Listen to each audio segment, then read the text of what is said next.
증거드리는 주의 말씀은 요한복음 3장 진리의 증거입니다. 요한복음 3장은 특별한 진리의 증거로 증거의 참뜻, 증거의 자세, 세례와 중생, 물과 성령 등 기독교의 교리적인 여러 증거들이 기록되어 있으니 우리가 이런 것들을 깨달아 알므로 해서 발음을 알 수 있습니다. 그리고 본장의 특징은 증거의 중요성과 증거자의 자세입니다. 요한복음 3장은 진리의 증거로 기독교 교리의 근본적인 증거의 참뜻이 기록되어 있습니다. 그것은 증거자의 자세는 어떠해야 하는가? 세례라는 것은 무엇인가? 중생이라는 것은 무엇인가? 본장에 나오는 물은 무엇인가? 성령은 무엇인가이니 이와 같은 증거를 통하여서 발음을 깨달아야 합니다. 본장의 특징은 이 증거의 중요성을 증거하는 증거자들의 자세가 어떠해야 하는지를 가르치는 귀한 가르침입니다. 강의에 들어갑니다. 이제 영원한 진리가 나오는데 주님께서는 중생에 대해서 말씀하십니다. 중생이란 본래 거듭난다, 새롭게 변화된다라는 뜻입니다. 요한복음 3장 3절 예수께서 대답하여 가라사대 진실로 진실로 내게 이르노니 사람이 거듭나지 아니하면 하나님 나라를 볼 수 없느니라. 주님께서 증거하시기를 사람이 거듭나지 아니하면 하나님 나라를 볼 수 없다고 하셨습니다. 물론 주님께서 거듭나야 한다고 하신 이 말씀은 중생입니다. 거듭난다, 중생 같은 말입니다. 자, 거듭나서 중생하기 위해서는 어떻게 해야 합니까? 요한복음 3장 5절에 예수께서 대답하시되 진실로 진실로 내게 이르노니 사람이 물과 성령으로 나지 아니하면 하나님 나라에 들어갈 수 없느니라. 거듭나서 중생하기 위해서는 물과 성령으로 다시 새롭게 나야 하는 것입니다. 자, 여기에서 영적으로 물이라는 것은 말씀을 의미합니다. 그러니까 말씀으로 거듭나야 한다는 것입니다. 여기에서의 성령의 역사는 주님의 세례를 의미합니다. 물과 성령으로 나라고 그랬잖아요. 자, 물은 말씀을 의미하고 성령은 주님의 세례를 의미합니다. 그러니까 주님의 세례를 통하여서 거듭나야 한다. 성령의 역사는 주님의 세례이니까 주님의 세례를 통해서 거듭나야 한다. 물, 곧 말씀으로의 거듭남과 성령, 곧 주님의 세례를 통한 거듭남, 이 두 가지를 지금 말하고 있는 것입니다. 우리가 말씀과 주님의 세례를 통하여서 새롭게 거듭나야 할 줄 믿습니다. 우리가 말씀에 대해서는 어느 정도 거듭납니다. 그런데 성령, 주님의 세례, 요거에서는 많이 부족한데, 자, 성령인 주님의 세례는 어떠한 것입니까? 요한복음 1장 27절에 본대 뒤에 오시는 그이라 나는 그의 신들매 풀기도 감당치 못하겠노라 하더라. 요한이 광야에서 외치면서 자기 뒤에 오시는 이가 있는데 자기는 그의 신들매를 풀기도 감당치 못하겠다고 했습니다. 그렇다면 요한이 말한 그가 누구입니까? 신들매를 풀기도 감당치 못하겠다고 한 그가 누구냐 이 말입니다. 요한복음 1장 33절에 나도 그를 알지 못하였으나 나를 보내어 물로 세례를 주라 하신 그이가 나에게 말씀하시되 성령이 내려서 누구 위에든지 머무는 것을 보거든 그가 성령으로 세례를 주는 이인 줄 알라 하셨기에. 자, 요한이 말한 그 사람은 성령으로 세례를 주는 이입니다. 자, 요한복음 1장 6절 하나님께서 보내심을 받은 사람이 났으니 이름은 요한이라. 저가 증거로 왔으니 곧 빛에 대하여 증거하고 모든 사람으로 자기를 인하여 믿게 하려 함이라. 요한이 빛에 대하여 증거하러 왔습니다. 그래서 모든 사람들이 증거하는 자신으로 인하여 이 빛을 믿게 하려고 합니다. 그러니 우리가 성령으로 세례를 받는다는 것은 본문의 빛의 증거를 믿는 것입니다. 성령으로 세례를 받는다는 것은 빛의 증거를 믿는 것이다. 요한이 빛에 대하여 증거한다고 그랬잖아요. 이게 모든 사람으로 자기를 인하여 믿게 하려 함이라. 그러니까 우리가 성령 세례를 받는다는 것은 본문의 빛의 증거를 믿는 것이다. 오늘 우리는 성령으로 세례를 받는다는 말을 합니다. 그렇다면 도대체 빛의 증거를 믿는다는 성령으로 세례라는 것은 어떤 것입니까? 요한복음 3장 6절 육으로 난 것은 육이요 성령으로 난 것은 영이니. 인생들은 육입니다. 인생들은 한 번은 육으로 태어납니다. 그렇죠? 육으로 난 것은 육이다 이 말이에요. 인생들은 한 번 육으로 태어납니다. 자, 성령으로 난 것은 영이다 그랬습니다. 그러나 성령으로 다시 나서 영으로 다시 거듭나야 한다는 것이다. 인생들은 한 번 육으로 태어납니다. 그러나 성령으로 다시 나서 영으로 다시 거듭나야 한다. 말씀의 세례는 육의 세례입니다. 영의 세례는 성령의 세례입니다. 그러니 빛의 증거를 받는 영의 세례는 성령의 세례입니다. 그러므로 영의 세례를 받는다는 것은 영의 거듭남, 영의 변화를 말하는 것입니다. 우리가 말씀을 들으면은 육신이 새롭게 변화되어서 주님의 세례를 다시 받게 되는데 그 주님의 세례는 영의 세례입니다. 그러면 우리의 영이 새롭게 거듭난다는 것입니다. 중생입니다.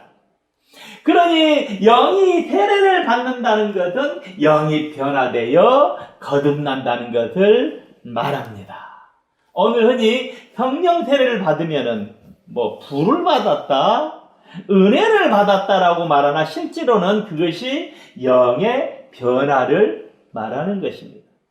불을 받았다, 은혜 받았다, 그런 사람 많지요. 그러나 실제로는 그것이 아니에요. 영의 변화를 받은 사람이 성령 세례를 받은 사람이다. 이것이 우리에게 있어서는 이해하는 정도가 아니고 진리로 깨달아져야 합니다. 영이 거듭나면 어떻게 될까? 영이 거듭났습니다. 어떻게 될까? 영이 거듭나면 어떻게 되냐 이 말입니다. 요한복음 3장 8절 바람이 임으로 불매 내가 그 소리를 들어도 어디서 오며 어디로 가는지 알지 못하나니 성령으로 난 사람은 다 이러하니라. 바람이 임으로 붑니다. 그러나 그 소리는 들리지요? 그런데 이것이 어디에서 왔고 어디로 가는지를 우리는 알지 못합니다. 이처럼 우리가 영의 세례는 무엇하는 것이다? 알지 못하는 것입니다. 영의 세례는 뭐라고요? 알지 못하는 거다 이 말이에요. 그러니 영의 세례를 알려고 하면 이건 큰일 나는 것입니다. 그런데 어리석게도 불을 받았다, 은혜를 받았다, 은사를 받았다는 것 등으로 성령 세례를 받았다고 하고 있으니 이것은 성경을 몰라도 너무나도 모른 안타까운 현상인 것입니다. 모르는 것입니다, 우리는. 그래서 심지어는 어떤 사람은 방언을 받아야 성령 세례를 받은 것이다라고 하는 어리석은 사람들도 생겨나기 시작하는 것입니다. 성경에는 분명히 알지 못한다고 했는데 어떻게 방언의 은사를 받았다고 성령 세례를 받은 것입니까? 오늘 말씀을 얼마나 모르면 이런 이야기를 하고 있는 것인지 모릅니다. 우리가 성경을 풀면은 영의 변화인 성령 세례는 누가 받았는지 모르는 것입니다.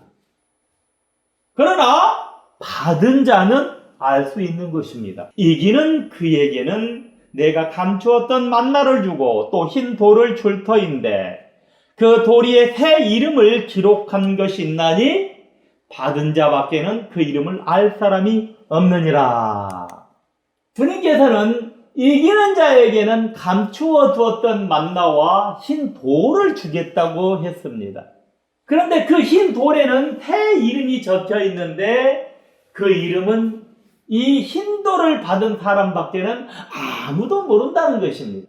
다른 사람은 몰라도 받은 자는 알 수 있다는 것입니다.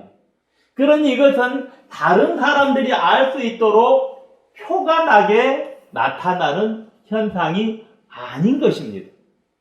더군다나 이것은 영의 변화입니다.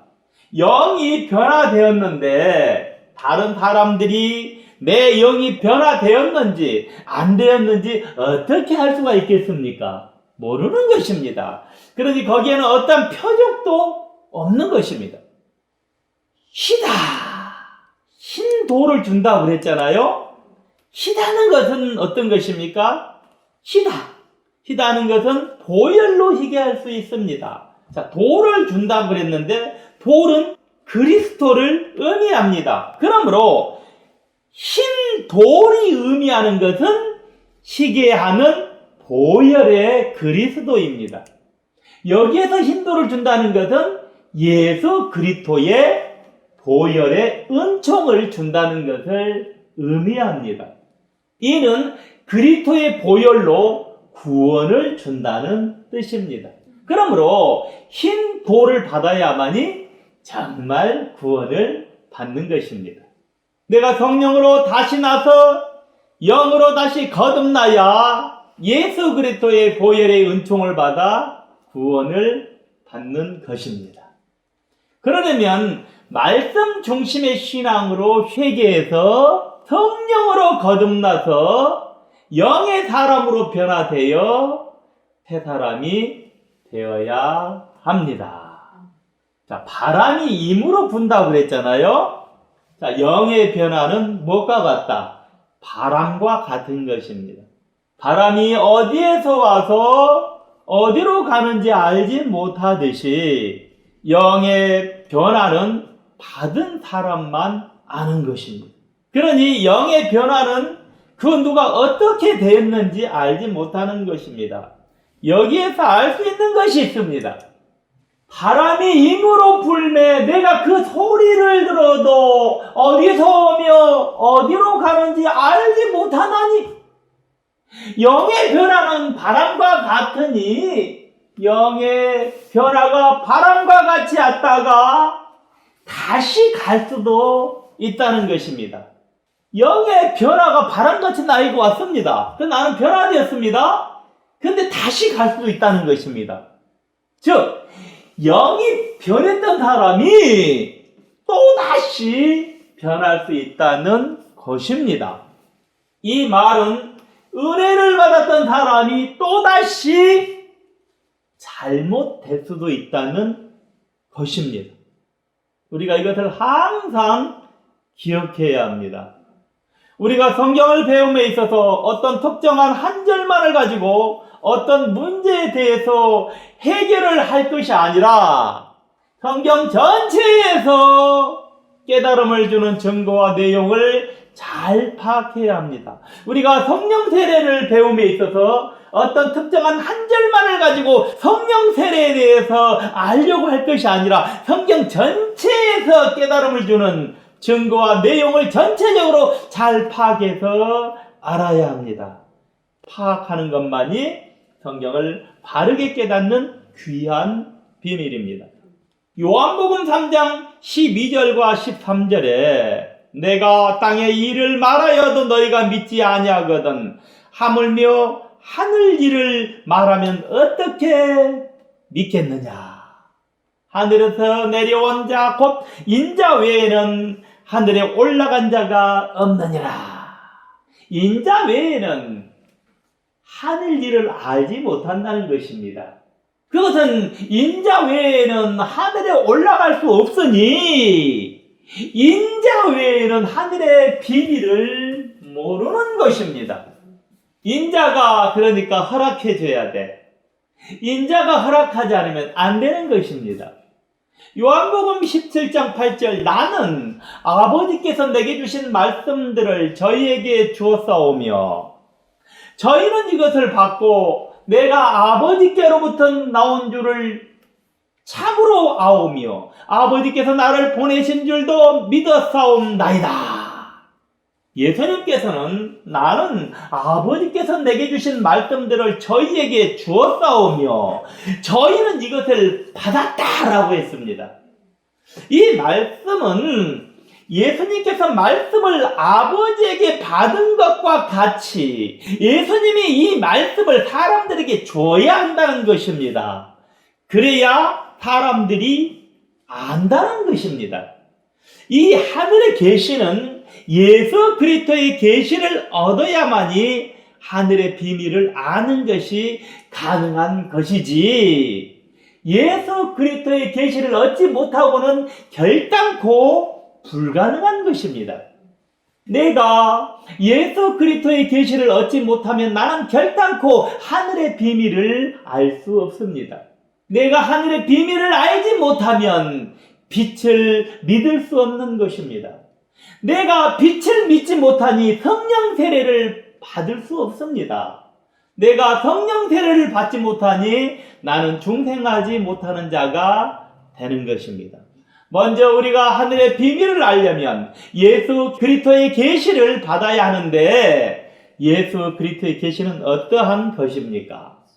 요한복음 3장 14절에 모세가 광야에서 뱀을 든 것 같이 인자도 들려야 하리니 그리스도의 계시는 모세가 광야에서 뱀을 든 것을 바라보는 것과 같습니다.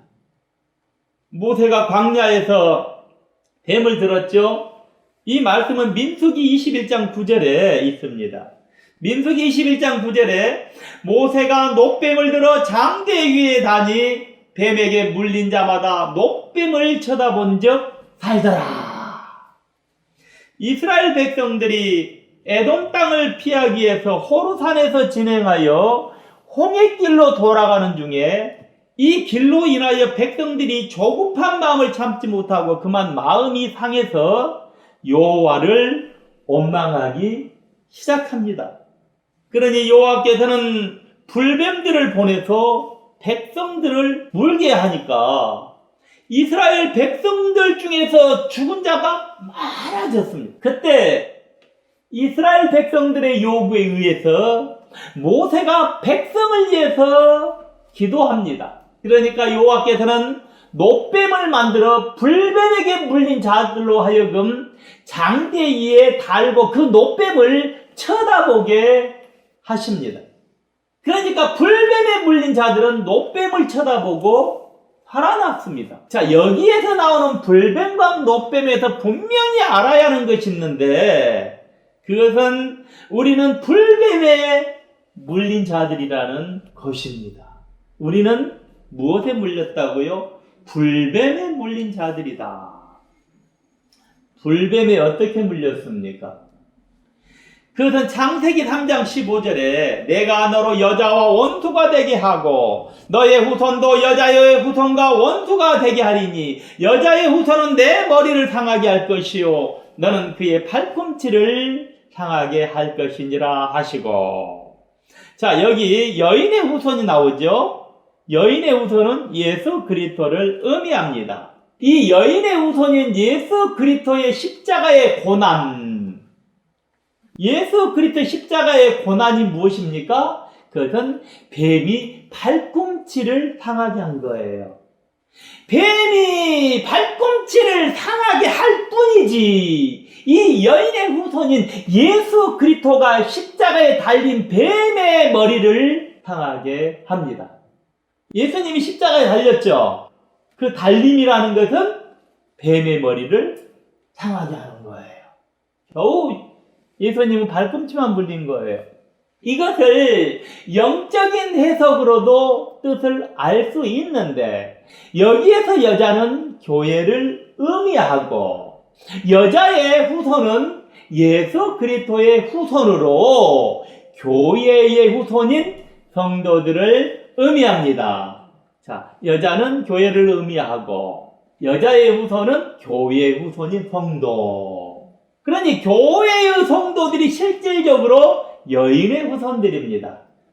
여인의 후손인 예수 그리스도의 후손인 인생들은 이 뱀에게 물린 자들입니다. 인생들이 어떻게 뱀에 물린 것입니까? 창세기 3장 4절과 6절의 말씀을 보면은 뱀이 여자에게 이르되 너희가 결코 죽지 아니하리라.